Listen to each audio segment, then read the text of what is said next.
গ্রামীণ চিকিৎসকদের সংগঠন রুরাল হেলথ কেয়ার প্রোভাইডার্স অ্যাসোসিয়েশনের পক্ষ থেকে প্রতি বছরের ন্যায় এবছরও করা হলো জেলা সম্মেলন 2025।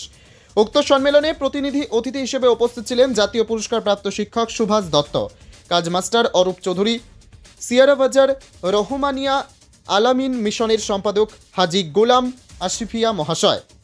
বিশিষ্ট সাংবাদিক গবেষক শফিকুল ইসলামও উপস্থিত ছিলেন। বর্ধমান দক্ষিণের বিধায়ক খোকন দাস উপস্থিত ছিলেন। সংগঠনের সম্পাদক ওয়াজেদ আলী, জেলা অ্যাডভাইজার মফিজুল হক, জেলা সভাপতি অসিত চক্রবর্তী, জেলা সহ সম্পাদক তীর্থঙ্কর রায় ও জেলা কোষাধ্যক্ষ কামরুজ্জামান। এই সম্মেলনে উপস্থিত ছিলেন প্রায় 300 জন গ্রামীণ চিকিৎসক। এই সম্মেলনে মূলত আলোচনা হয় যে গ্রামীণ চিকিৎসকরা কিভাবে পেশেন্টের চিকিৎসা করবেন ও সবাইকে একত্রিত করে এই সমাজকে, দেশকে কিভাবে এগিয়ে নেওয়া যায়। গ্রামে যখন সবাই কোনো অসুস্থ ব্যক্তির কাছে মুখ ফিরিয়ে নেয়, তখন এই গ্রামীণ চিকিৎসকরা তাদের চিকিৎসা করেন। আসুন শুনে নেব এই সংগঠনের সম্পাদক ওয়াজেদ আলী ও অ্যাডভাইজার মফিজুল হক কি জানালেন। পূর্ব বর্ধমান হায়দারের report, crime press Bengal news. বর্ধমানের এই আদর্শ বিদ্যালয়ে এখানে উপস্থিত হয়েছি। আমাদের rural health care provider association নামে যে গ্রামীণ চিকিৎসক সংগঠন আছে, এই সংগঠনের বাৎসরিক সম্মেলনের জন্য আমরা প্রতি বছরই বাৎসরিক সম্মেলন করে থাকি। এই সম্মেলন জেলা সম্মেলনের উদ্দেশ্য হচ্ছে আমাদের সমস্ত গ্রামীণ ডাক্তারবাবুদেরকে একত্রিত করে আমরা এটা বার্তা দিতে চাই, যাতে গ্রামে গঞ্জে সাধারণ মানুষের কাছে আমরা সঠিক চিকিৎসা পরিষেবা দিতে পারি। তার সাথে সাথে এলাকার বিশিষ্ট গুণীজনদেরকে আমরা আমন্ত্রণ করি, যাতে করে কি না তাদের সহযোগিতা নিয়ে আমরা যাতে এগিয়ে চলতে পারি। আর দেশ এবং সমাজের কল্যাণের জন্য আমাদের একে অপরের সকলের সহযোগিতা দরকার। তাই আমরা প্রতি বছরই বাৎসরিক সম্মেলন করে থাকি। কতজন এসেছেন আপনাদের গ্রামীণ চিকিৎসক? আজকে গ্রামীণ চিকিৎসক কম বেশি 300 জন, আরও ডাক্তারবাবু আসছেন। শেষ পর্যন্ত দেখি কিছু হয়তো আরও বেশি, আরও হয়তো 100 বেড়ে যাবে। কোন কোন জেলা থেকে এসেছে? আমার এটা বর্ধমান জেলার বাৎসরিক সম্মেলন। এটা বর্ধমান জেলার বিভিন্ন ব্লক থেকে ডাক্তারবাবুরা এসেছেন।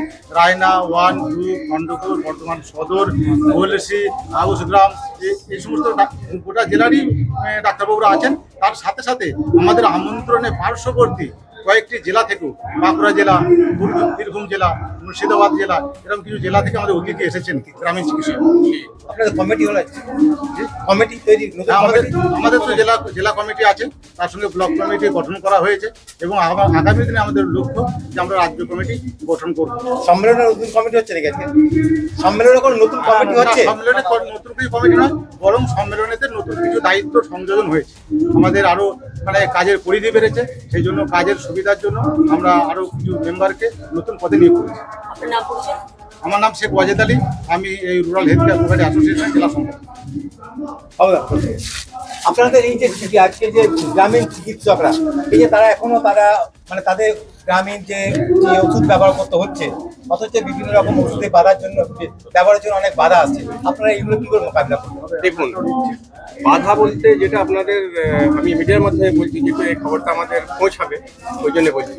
দেখুন, গ্রামীণ চিকিৎসকদের একটা বদনাম হয়ে গেছে যে ওরা নাকি ওষুধ উল্টোপাল্টা দেয়। আমি আগে প্র্যাকটিস করছি, ধরুন 38-40 বছর হয়ে গেল। তো আমি দেখেছি যে সরকার যদি ঠিকমতো মূল্যায়ন করে, যে ঠিকমতো যদি সরকারের সার্ভে হয়, দেখা যাবে যে মেডিসিন সবগুলো থেকে মানুষ খাচ্ছে। এমনকি গ্রামের দিকে মুদিখানা দোকান আছে, সেই মুদিখানা দোকান থেকে মানুষ ওষুধ বলে খায়। মুদিখানা দোকান থেকে ওষুধ বলে খাওয়ার থেকে একজন গ্রামীণ চিকিৎসক, যখন সে চিকিৎসক ডাক্তারি করছে, নিশ্চয়ই জেনে শুনেই করবে। কিছু না কিছু সে পাঠ নিয়েছে, কিছু পড়েছে, পড়াশোনা করেছে, অন্যান্য এমবিবিএস ডাক্তারদের সঙ্গে, এমডি ডাক্তারদের সঙ্গে আলোচনা করে সমস্ত কিছু করে কিন্তু ওষুধটা আপনারা দেয়।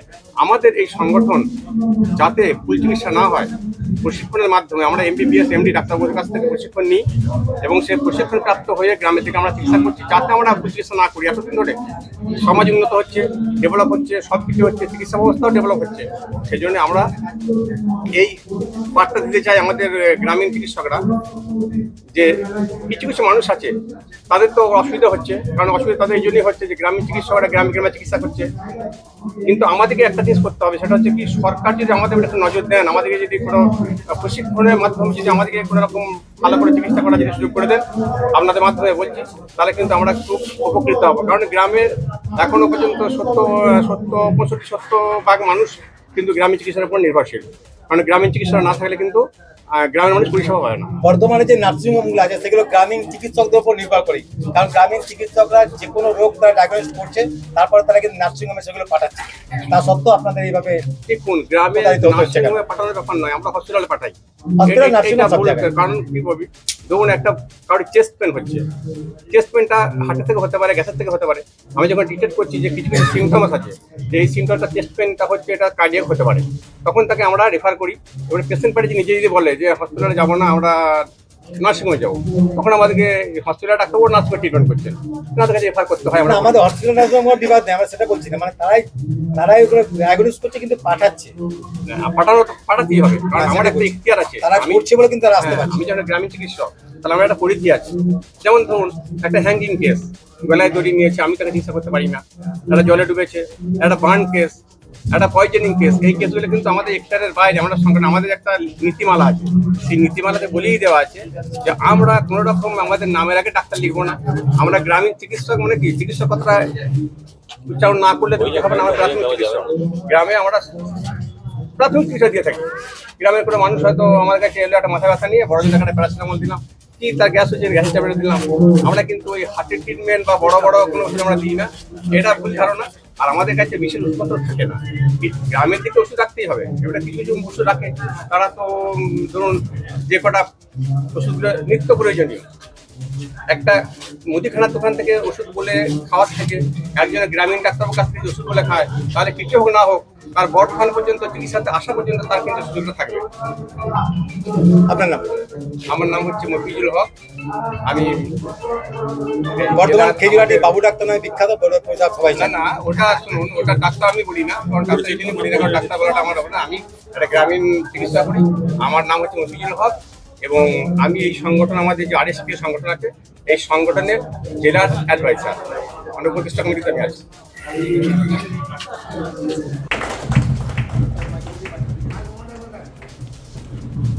কবি বলেছেন, শৃঙ্খল দিয়ে বাঁধা যায় দেহ, ভালোবাসা দিয়ে বাঁধা যায় মন, উপহার দিয়ে বাঁধা যায় স্মৃতি, তাই দেওয়া প্রয়োজন। এটা কোনো দরকার নেই, কিন্তু স্মৃতিটাকে ধরে রাখা হয়। কিন্তু সামাজিক দায়বদ্ধতাকে সামনে রেখে সমাজের স্বার্থে কোনো না কোনো সচেতনতামূলক কাজ করেই চলেছেন। কখনো ডেঙ্গু সচেতনতা শিবির, কখনো যুদ্ধেই মারা গিয়েছিলেন। একটা জীবনে দুটো এত বড় বিপর্যয়ে অপূর্বর জন্য গর্ব করছেন, জয়ধ্বনি দিচ্ছেন। গর্ব এইরকম কফিনে করে এসেছিলেন বাড়ির উঠোনে, সেদিন তার জয়ধ্বনি ছিল ভারতবর্ষের সেই শহীদের জন্য। কতকাল এসব চলবে, কতকাল